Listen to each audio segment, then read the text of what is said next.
गुजरात दौरे के दूसरे दिन प्रधानमंत्री नरेंद्र मोदी ने आज भी दी राज्य को विकास की सौगातें। भरूच में आमोद में 8,200 करोड़ रुपए से अधिक की लागत की विभिन्न परियोजनाओं का किया लोकार्पण और शिलान्यास। अहमदाबाद में मोदी शैक्षणिक संकुल के पहले चरण का किया उद्घाटन। पीएम जामनगर में 1,460 करोड़ रुपए से अधिक लागत की विभिन्न परियोजनाओं का भी करेंगे लोकार्पण और शिलान्यास। दिल्ली के कथित शराब घोटाला मामले में एक और गिरफ्तारी। सीबीआई ने अभिषेक बोयिनपल्ली को किया गिरफ्तार। बोयिनपल्ली दक्षिण भारत के कुछ शराब कारोबारियों के लिए करता था काम। मामले में दिल्ली के उप मुख्यमंत्री मनीष सिसोदिया भी हैं आरोपी।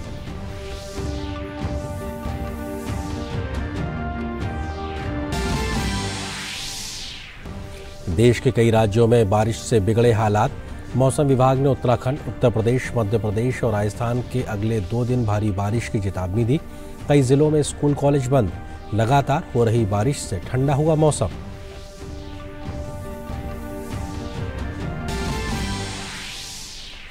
उत्तर प्रदेश के पूर्व मुख्यमंत्री और समाजवादी पार्टी के संस्थापक मुलायम सिंह यादव का 82 वर्ष की उम्र में निधन। राष्ट्रपति, उपराष्ट्रपति और प्रधानमंत्री समेत तमाम गणमान्यों ने जताया शोक। पीएम मोदी ने मुलायम सिंह के निधन को देश के लिए बड़ी क्षति बताया। उत्तर प्रदेश में 3 दिन के राजकीय शोक की घोषणा।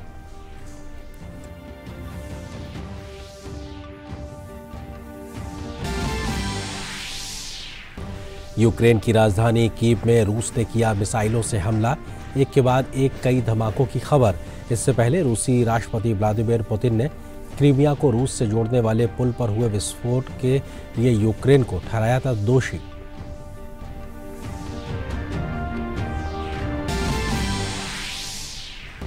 और खेल की खबरों में सिलहट में चल रहे क्रिकेट के महिला एशिया कप में आज भारत ने थाईलैंड को 9 विकेट से हराया। थाईलैंड के 38 रनों की चुनौती को भारत ने 1 विकेट गंवाकर 6 ओवर में किया हासिल।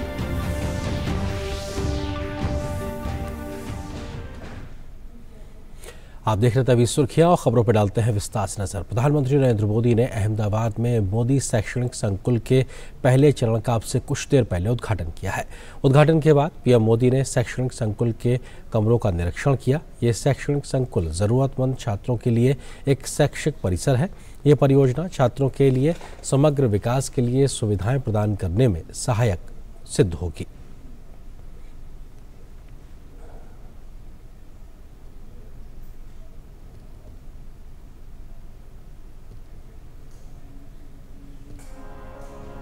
समाज नाना नाना दूर दूर गामडाમાં વસતો સમાજ આપણા સમાજના દીકરા અને દીકરીઓને ઉચ્ચ શિક્ષણાર્થે અમદાવાદમાં જવું પડે અને ત્યાં રહી શકે તે માટે આપણા સમાજના અગ્રણી વડીલો અમદાવાદ ખાતે શૈક્ષણિક સંકુલ બનાવવા પ્રયત્નશીલ બન્યા।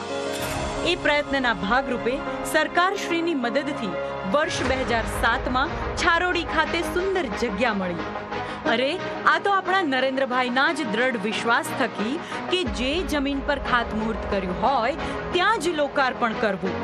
આપણા નરેન્દ્રભાઈના વિશ્વાસનું જ પરિણામ એટલે મોદી શૈક્ષણિક સંકુલ। આજે આ જગ્યાએ ભવ્ય અને તમામ સગવડો પૂર્ણ મોદી શૈક્ષણિક સંકુલનું નિર્માણ થયું અને લોકાર્પણ થયું આપણા નરેન્દ્રભાઈના હસ્તે। આ હોસ્ટેલ બિલ્ડિંગની ખાસિયતની વાત કરીએ તો આ ભવનમાં ગેસ્ટ રૂમ, રસોડું, ડાઇનિંગ હોલ અને દીકરા દીકરીઓ માટે બીજા માળથી 12 માળ સુધી 116 રૂમો, 340 બેડ્સ, એસી અને વાઈફાઈની સુવિધા સાથે ઉપલબ્ધ રહેશે। ઉપરાંત જીમ અને શુદ્ધ સાત્વિક શાકાહારી ભોજન અને એક કોલમાં ડોક્ટરની સુવિધા પણ। આધુનિક તમામ સુવિધાથી સભર આ હોસ્ટેલ આપણા સમાજના દીકરા અને દીકરીઓને જીવનમાં આગળ ધપવાનો રસ્તો બનશે। જી હા, ભવન બનાવવું અઘરું નથી, પરંતુ ભાવના પ્રગટાવવી અઘરી છે। આજે આપણા સમાજનું ગૌરવ અને ભારત દેશના માનનીય વડાપ્રધાન શ્રી નરેન્દ્રભાઈ મોદી દ્વારા આપણા સમાજમાં એકતા અને સંગઠનની ભાવનાની જ્યોત પ્રજ્વલિત થઈ છે। ચાલો આજે આપણે સૌ સંગઠિત થઈ આપણા સમાજને। और इससे पहले प्रधानमंत्री नरेंद्र मोदी ने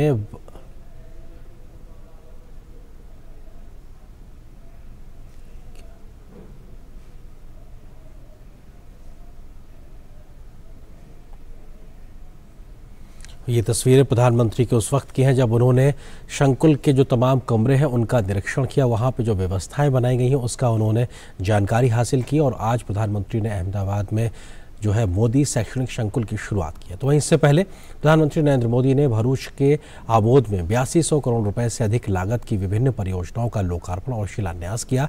उन्होंने दहेज में रसायन क्षेत्र से संबंधित 4 परियोजनाओं का लोकार्पण किया, जिसमें विद्युत संयंत्र के 7 कास्टिक सोडा संयंत्र, विस्तारित कास्टिंग सोडा संयंत्र, क्लोरोमेथेन के निर्माण की परियोजना, हाइड्रोजीन हाइड्रेट संयंत्र शामिल है।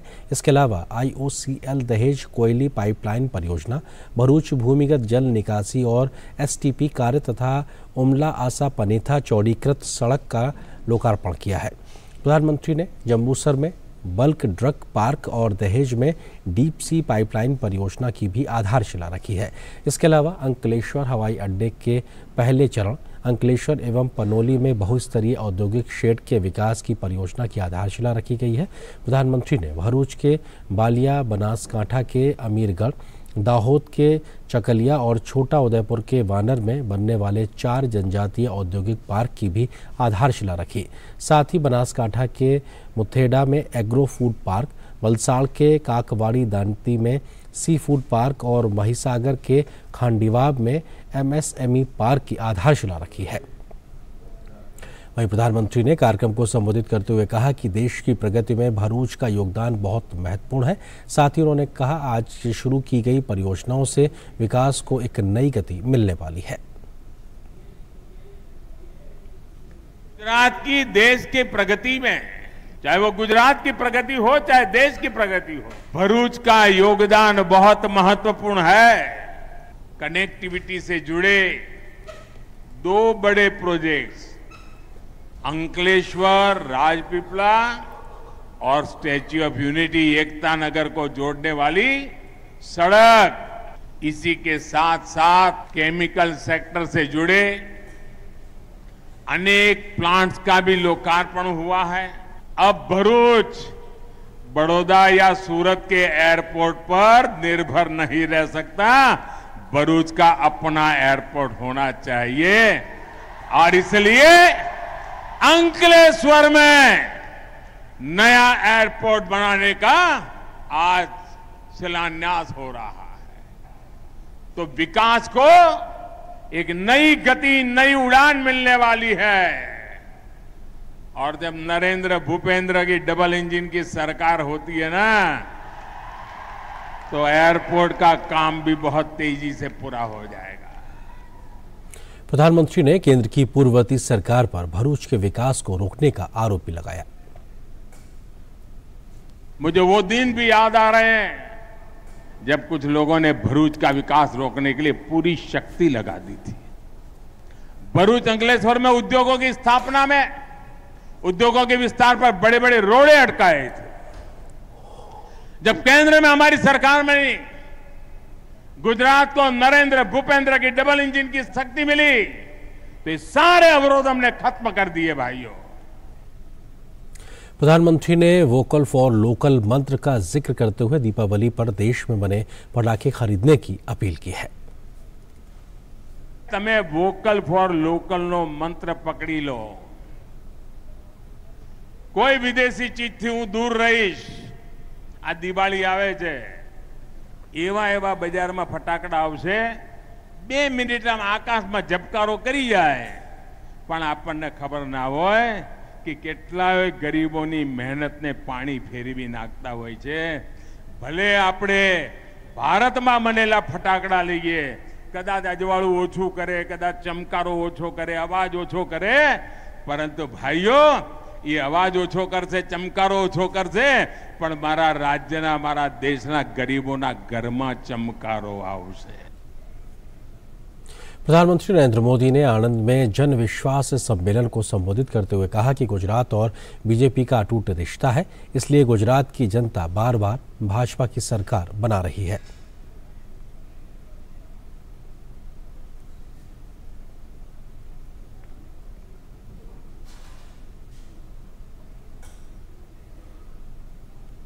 प्रधानमंत्री जामनगर में 1460 करोड़ रुपए से अधिक की लागत की परियोजनाओं का लोकार्पण और शिलान्यास भी आपसे कुछ देर बाद करेंगे। ये परियोजनाएं सिंचाई, विद्युत, जलापूर्ति और शहरी बुनियादी ढांचे से संबंधित है। प्रधानमंत्री सौराष्ट्र की अवतारणा सिंचाई योजना लिंक 3 के पैकेज 7 और NAUNI योजना लिंक 1 के पैकेज 5 और हरिपार 40 मेगावाट सौर PV परियोजना का लोकार्पण भी करेंगे। जिन परियोजनाओं की प्रधानमंत्री द्वारा आधारशिला रखी जाएगी उनमें कलावड़, जामनगर तालुका मोरबी मालिया जोड़िया समूह की कलावत ग्रुप आर्गुमेंटेशन जल आपूर्ति योजना, Lalpur bypass junction flyover bridge, Hapa market yard railway crossing और सीवर संग्रह पाइपलाइन तथा पंपिंग स्टेशन का नवीनीकरण का काम शामिल है। और फिलहाल यहाँ पर एक छोटे से ब्रेक के लिए रुकते हैं।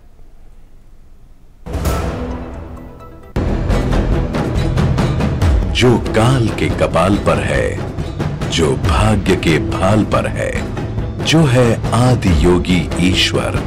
जय हो कालजयी महाकालेश्वर।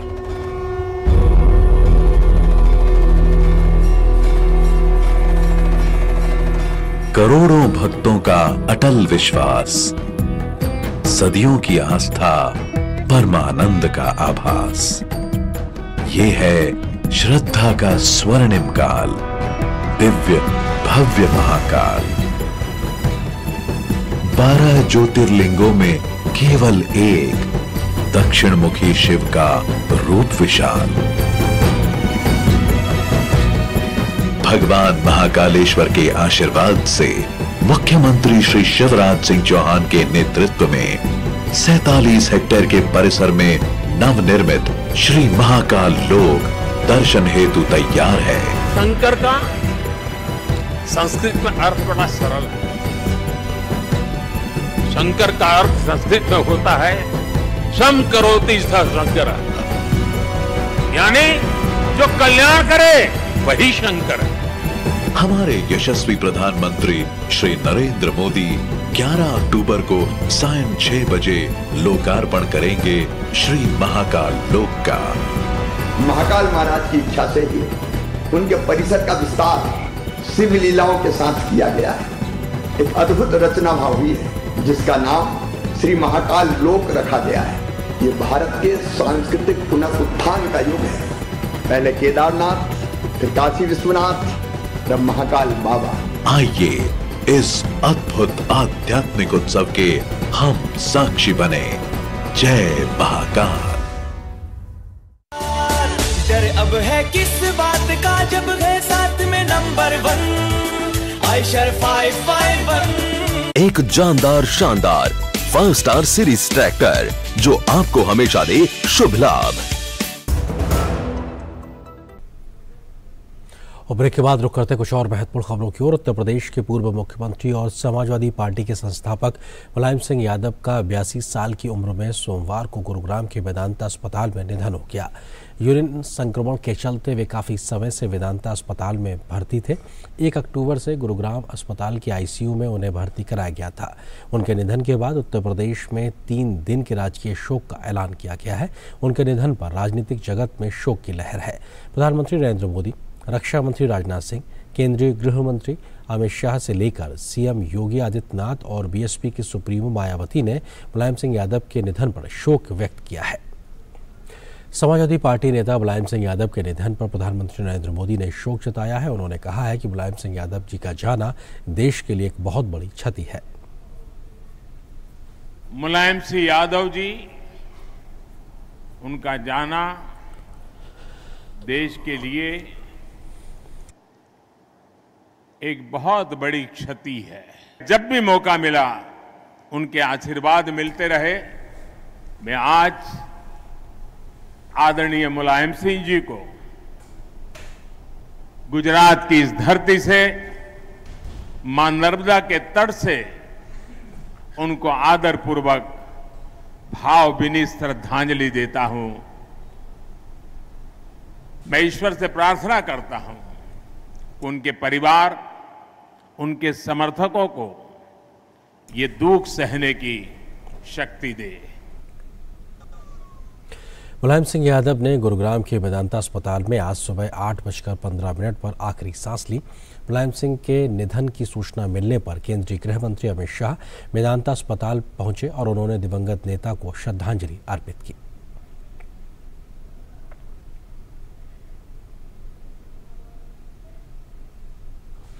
राष्ट्रपति द्रौपदी मुर्मू ने उत्तर प्रदेश के पूर्व मुख्यमंत्री मुलायम सिंह यादव के निधन पर दुख जताया। उन्होंने ट्वीट के माध्यम से कहा, श्री मुलायम सिंह यादव का निधन देश के लिए अपूरणीय क्षति है।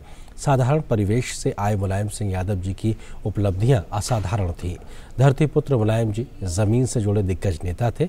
उनका सम्मान सभी दलों के लोग करते थे। उनके परिवारजन व समर्थकों के प्रति मेरी गहन शोक संवेदनाएं।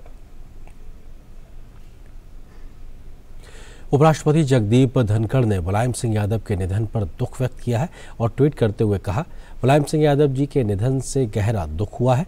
वह एक शानदार राजनीतिक नेता थे जिन्होंने अपना जीवन लोगों की सेवा के लिए समर्पित कर दिया। एक विनम्र कृषिवादी पृष्ठभूमि से आने वाले उन्होंने उत्तर प्रदेश के मुख्यमंत्री और भारत के रक्षा मंत्री के रूप में राष्ट्र निर्माण में अपार योगदान दिया। उनके परिवार के सदस्यों और प्रशंसकों के प्रति मेरी गहरी संवेदना। ओम शांति। प्रधानमंत्री नरेंद्र मोदी ने मुलायम सिंह यादव के निधन पर शोक व्यक्त किया।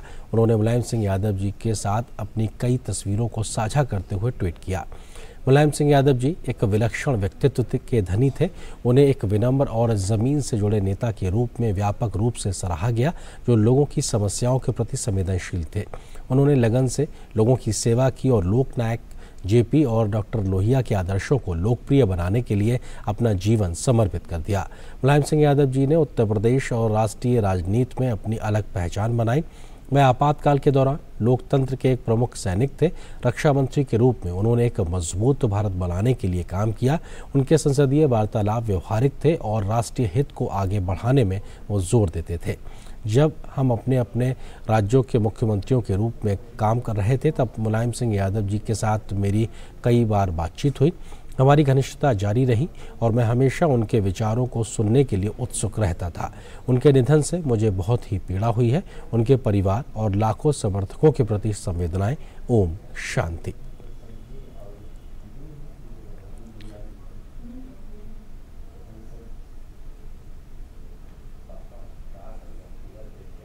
लोकसभा अध्यक्ष ओम बिरला ने भी मुलायम सिंह यादव के निधन पर शोक व्यक्त किया है। ट्वीट करते हुए उन्होंने कहा, समाजवाद की मुखर आवाज वरिष्ठ नेता मुलायम सिंह यादव जी का निधन दुखद है। वे सदैव वंचित वर्ग के कल्याण को समर्पित रहे। उनके अधिकारों की रक्षा के लिए बढ़ती आयु व अस्वस्थता के बावजूद मुलायम जी लोकसभा में सक्रिय रहते थे। ईश्वर दिवंगत आत्मा को शांति प्रदान करे। परिजनों के प्रति संवेदनाएं।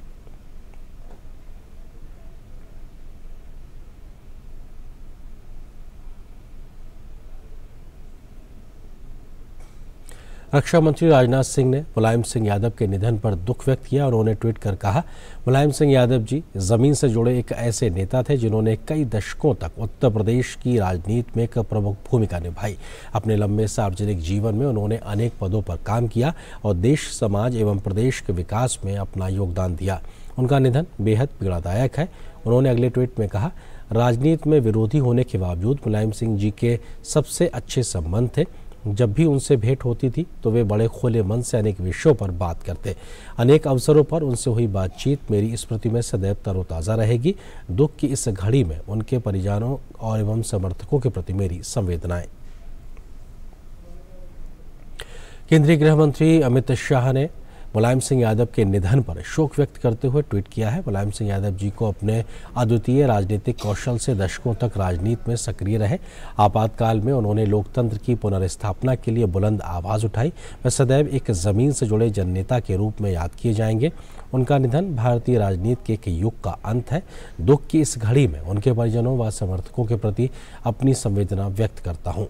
ईश्वर दिवंगत आत्मा को अपने श्री चरणों में स्थान दे। ओम शांति। उत्तर प्रदेश के पूर्व सीएम व समाजवादी पार्टी के संरक्षक मुलायम सिंह यादव के निधन पर यूपी के मुख्यमंत्री योगी आदित्यनाथ ने 3 दिन के राजकीय शोक की घोषणा की है। उन्होंने ट्वीट कर लिखा है, उत्तर प्रदेश के पूर्व मुख्यमंत्री मुलायम सिंह यादव जी का निधन अत्यंत दुखदायी है। उनके निधन से समाजवाद के एक प्रमुख स्तंभ एवं एक संघर्षशील युग का अंत हुआ। ईश्वर से दिवंगत आत्मा की शांति की कामना व शोकाकुल परिवार एवं समर्थकों के प्रति संवेदना व्यक्त करता हूँ। मुलायम सिंह यादव जी के निधन पर उत्तर प्रदेश सरकार 3 दिन के राजकीय शोक की घोषणा करती है।